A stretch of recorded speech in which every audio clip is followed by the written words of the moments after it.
this gentleman, you may know from his books, The Education of Millionaires, published by Penguin, and The Power of Eye Contact, published by HarperCollins. One of these books is the book that Vishen says is one of his favorite books of the year. Where's Vishen? Is he in here? Which one is it, Vishen? It's Millionaires. The Education of Millionaires is the book that Vishen says is one of his absolute favorite books of the year. Now, this gentleman is also a columnist for Forbes and writes daily about entrepreneurship, love, and spirituality. He has a huge following of fans, and he is here today to share with us a powerful message about networking. Please welcome Michael Ellsberg. You think you're here right now for a little dose of awesomeness, but actually what you're here for the next 30 minutes is a religious conversion. And the particular religion of which I'm a missionary, and I'm going to convert every last one of you in this audience, is the religion of connecting with powerful and influential people. Everything good in my life has come through this power. The most important connection I ever got in my life to my wife Jenna came through a mutual connection, someone we both knew. My book deals have come from that.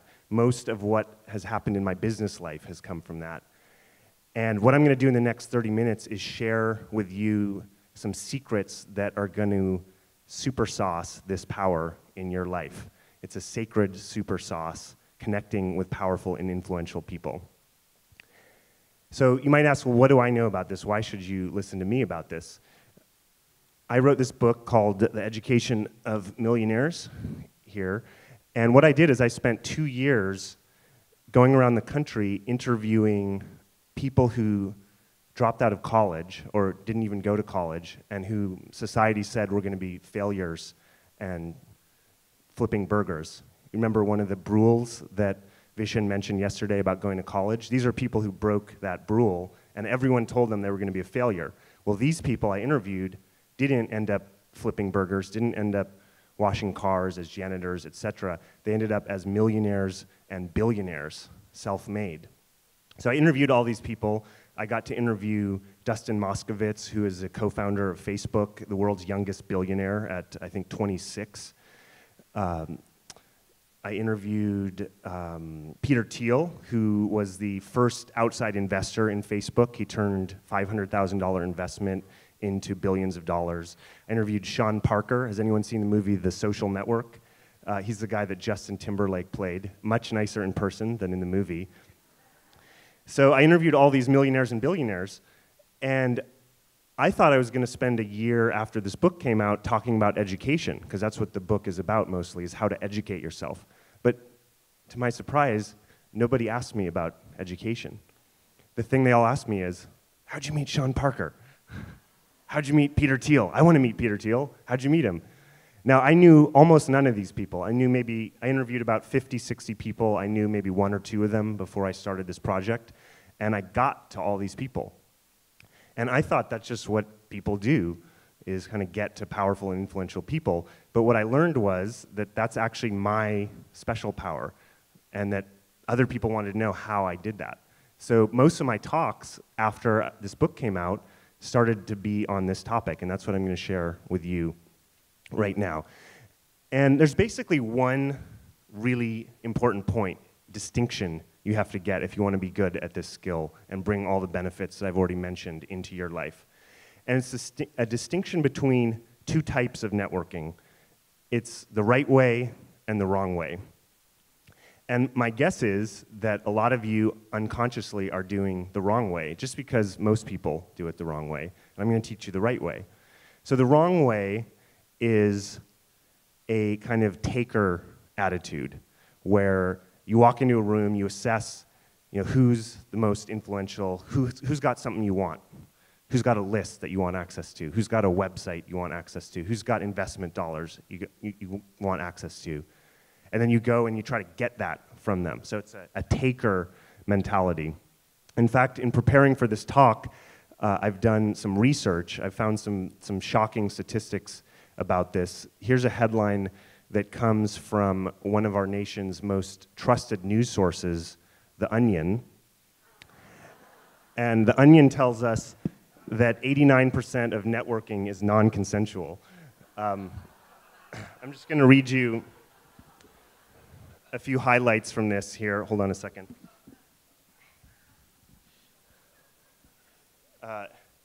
The details vary, but in each case, the victims described how ordinary chit-chat rapidly escalated to terrifyingly detailed conversations about skill sets and career paths, said sociology professor Thomas Raybeck, the study's lead researcher. Even though most of the respondents said that they began to feel uneasy and sensed something was wrong, it usually happened so quickly that by the time they fully comprehended the situation, it was too late to escape. Has anyone been a victim of this type of networking? Right? We all know it, and we wouldn't laugh if it wasn't true. And they have a few safety tips here for networking. Let's see here. Mace or pepper spray can disable a networker long enough for you to flee or knock the portfolio out of his hand. Always walk with purpose. They will make a networker hesitate before asking for a name he can use so he can go around the general human resources email. So that's the wrong way. So I'm going to teach you the right way. The right way, if the wrong way has to do with taking, the right way is the opposite. It has to do with giving. Not giving so you can get something in return. Like, oh, if I give to this person, then maybe I'll get something from him. But just giving, period. So you can ask, well, what do I have to give? What do I have to give a powerful, influential person? They're powerful and influential and rich and famous. They've got all the goods. They've got all the juice. What do I have to give to them? What I'm here to teach you is that you actually have two very powerful things that you can give to people you might want to connect with, and that you should practice giving selflessly without expecting anything in return. The first thing is advice, and the second thing is other connections. Now you might think, Michael, you're crazy. How could I give this famous person advice? They're the ones I want advice from. How am I going to give them advice? Well, this is a really, really, really important point for you to get, and I learned it by meeting these billionaires, these rich and famous people. Often when you meet a famous person or a rich person or someone who's very powerful, we kind of cower in front of them like they're a god or goddess, like our party last night. We cower, we think, oh my God, this person is so powerful, I'm not worthy, like Wayne's World, I'm not worthy. And that's about the worst attitude you can have if you want to be good at this, that I'm not worthy attitude. They get it all the time. I've hung out with these people. I've been in cafes with them. People walk up with that kind of like, oh my God, can I have your autograph kind of thing. That attitude isn't going to get you very far. The attitude you want to have is shocking, and that is that this person is actually a human being. They're not a god, actually. They're not a goddess in any literal sense. They're actually a human being, and because they're a human being, that means that they have problems. Is there anyone in this room who has no problems whatsoever? I want to meet you and find your secrets, right? We've all got problems. There's one of my mentors, Eben Pagan, says that there's three basic areas of life that people really care about: money, relationships, and health. And of course, there's subcategories. Within relationships, there's sex, there's love, there's all kinds of things. But those are the three basic areas that people care about. I would add a fourth, which is spirituality, purpose, meaning, a lot of things we're talking about this weekend. So there are four areas that people care about things in. And my experience is that no one's got all four of those areas handled exactly the way they want. Oftentimes people are very, very successful financially, but their relationship life is a mess, or their health is a mess. Or they've got one of those areas handled, but they don't have all four. Now, very likely, you have something to offer in one of the areas that they don't have fully handled. So that's where you can add value. That's how you can give, is by offering in the areas where you have some strengths, relative strengths, and where this person you want to connect with might need some help. And I'll give you an example. So each one of you has an area where it's very likely that you can offer a lot of help to people around you, including to powerful and influential people. I happen to be a book author. I've devoted my life, my adult life, to writing books and to being immersed in the book industry. So I know a lot about books, and I'm constantly talking to people about the books they might want to write. In fact, just this morning, I asked Vishen, are you going to write a book? And he said, one day. I've never met somebody who doesn't want to write a book. Is there anyone in the audience who doesn't want to write a book, ever? How many people want to write a book? Almost the entire audience. So there's an area where I have a relative strength that I can add value. I can offer value to all of you, and including to powerful and influential people. So I tend to, when I'm talking to people, steer the conversation towards books, because that's my home, I call it the home court advantage. If I'm talking to a movie star, I don't know anything about movies. I've never been to movies. So if I talk to them, this is what most people do, is they say, oh, you're a movie star, that's so amazing, I love your movie, blah, blah, blah, blah, blah, about movies. Well, that's where they already have what they need. They don't need you for that. They're already successful there. But if I talk about what I'm good at, then we can actually have a conversation about something that I might be able to add value to, because a lot of people haven't written books who want to. And what I suggest is another area that I have this value in is copywriting. So before I was making my living writing books, I've always been a writer. One of the best ways to make a living as a writer is through copywriting. So I would steer the conversation of business people I would met towards the copy on their website. And I would subtly suggest that maybe the copy could use some help, and that I'd like to offer that help. Not for money. Again, we're not talking about selling here. We're talking about giving. So all of you have at least one and probably two or three of these areas where you have a home court advantage, where you really know about an area that is useful to a wide range of people and people would love your help with. And it doesn't have to be just about business. It can be about relationships. If you are in a successful long-term marriage, you're an expert in relationships. Everyone needs help with that. If you happen to lose weight yourself, even though you're not a fitness trainer, but you know about how to get in shape, that's an area you can help. So I'd love to just hear a few ideas here, either business or personal. Who has a suggestion of an area where they might be able to have a home court advantage and add value to people? Can I see some hands? Yes. Yes. Okay, great.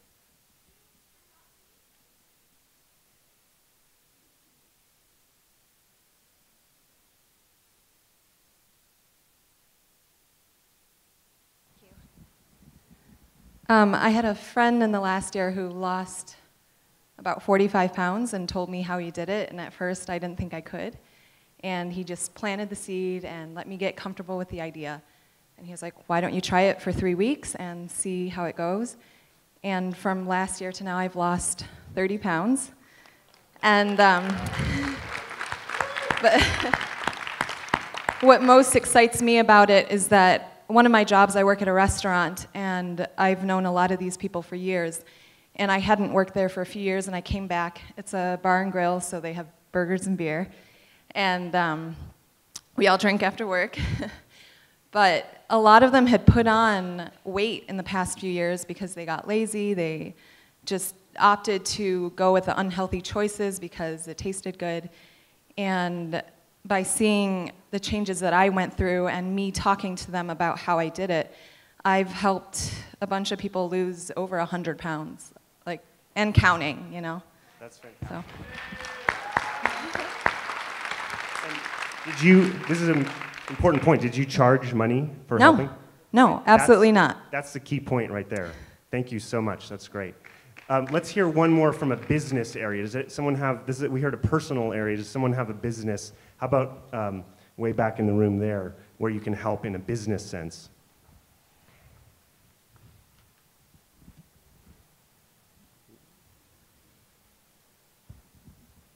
I was an early adopter on LinkedIn and use it extensively, both for inbound and outbound. And so one of the areas that I help people with, or offer to help them with, is to improve their overall LinkedIn experience profile groups, outbound discussions, marketing, all that. And that's been an area where people have been very receptive to my help.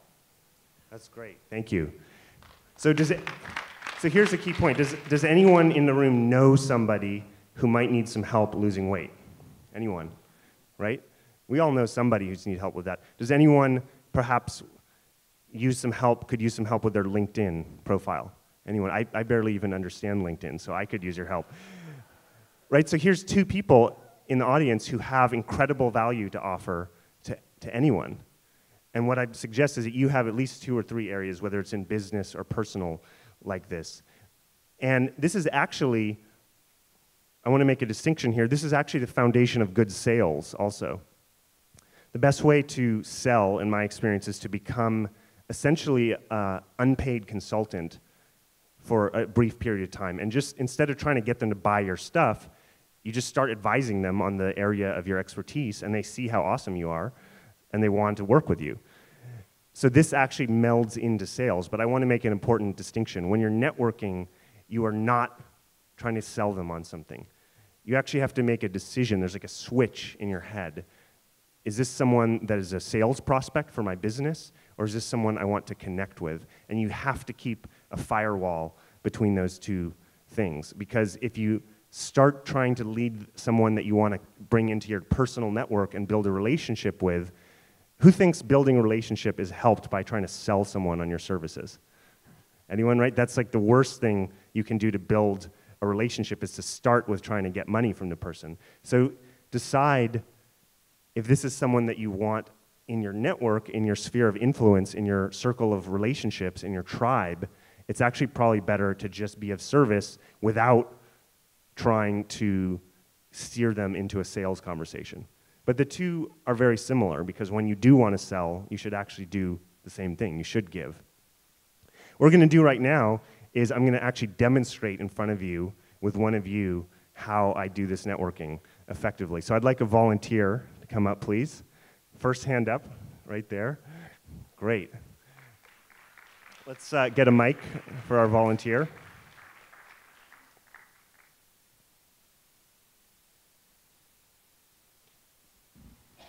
What's your name? Jolette. Jilla. Jolette. Oh, Jolette. Yes. Nice to meet you. Nice to meet you. Great. So this is going to be a little more awkward than it might be in a natural setting, because we usually don't have lights on us and 200 people watching. And we have a little more time than we will. We'll do it kind of fast. But I want you to pay attention to 3 phases of this short conversation we're going to have. The first phase is what I call chit-chat. That's your normal cocktail party banter. Where are you from? What kind of business are you in? You have to have that. It's awkward if you just start in and say, hey, how can I help you? How can I be of service? Right? So you build a little bit of rapport. The problem is most people stay at that level of chit-chat. They say, oh, that's so nice. Oh, I love the weather up there. Oh, yeah, my sister is from there. You know, my sister lives there. How many people think that's a great way to build connections? Right? We want to just get away from that conversation. So quickly after chit-chat, you're going to move into the inquiry phase, which is when you inquire about what this person's up to and what they might need in their life and how you might help them. And the third phase is what I call adding value, which is when you proactively add value. So we're going to just give this a shot real quick right here.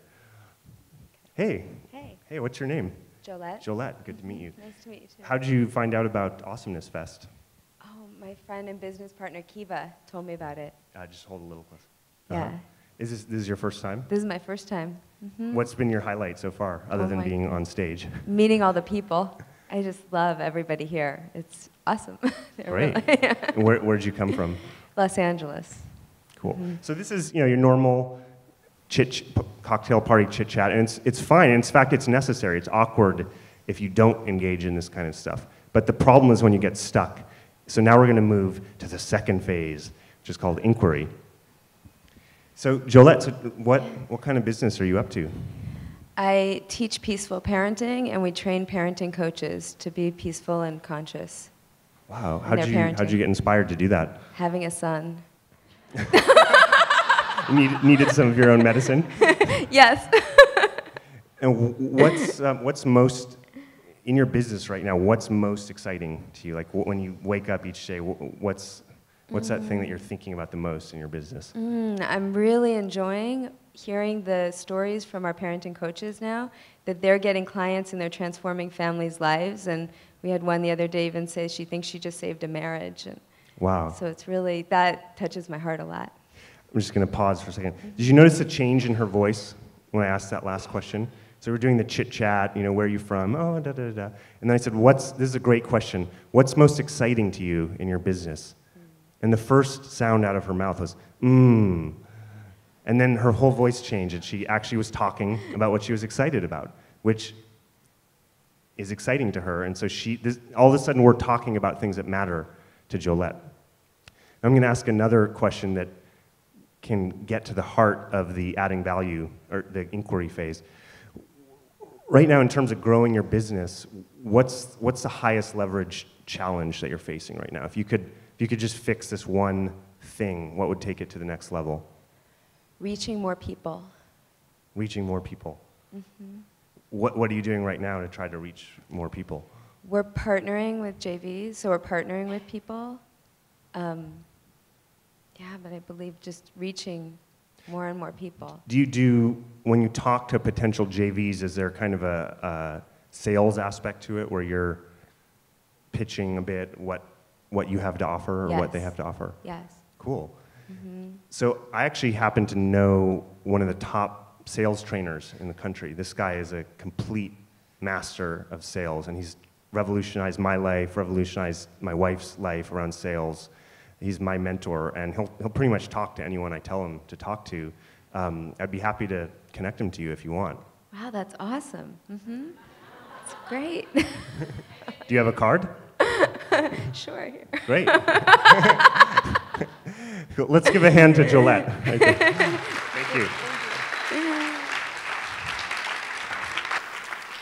And I will make that connection, actually, Jolette. I meant what I said. There's a guy called Brian Franklin who's one of my main mentors in business and life, and my wife's as well.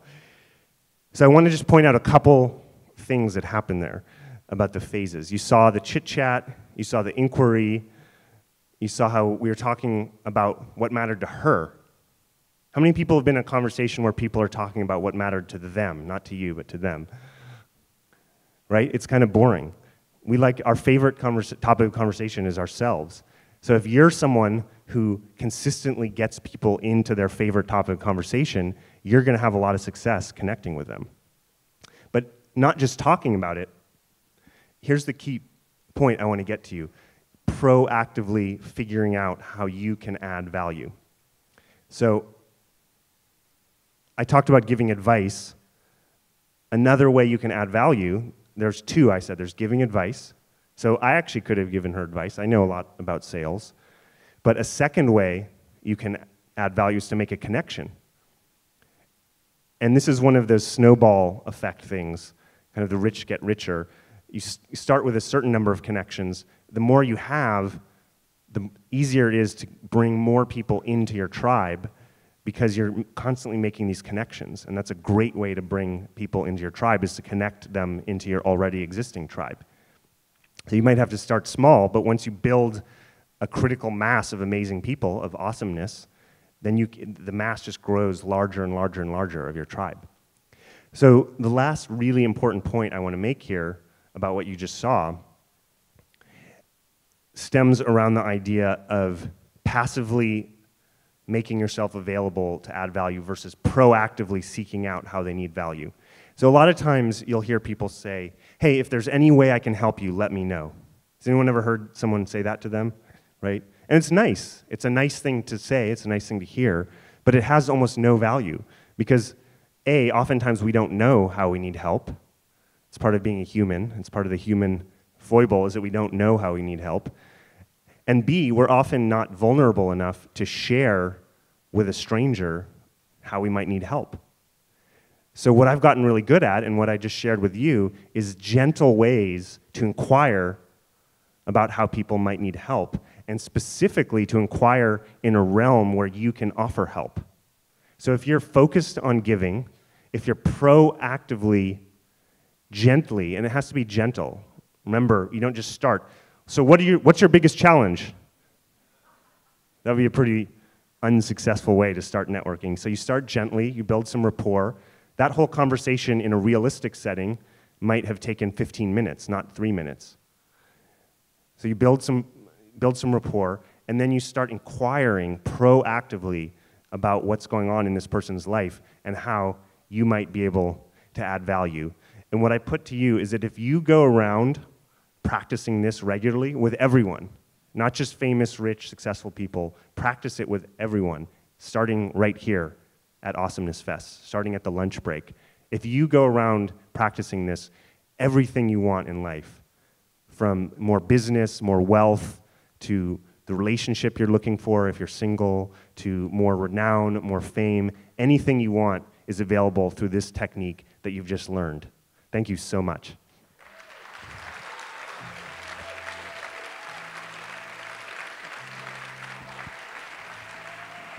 Thank you. Incredible. Thank you. Thank you so much. Thank you.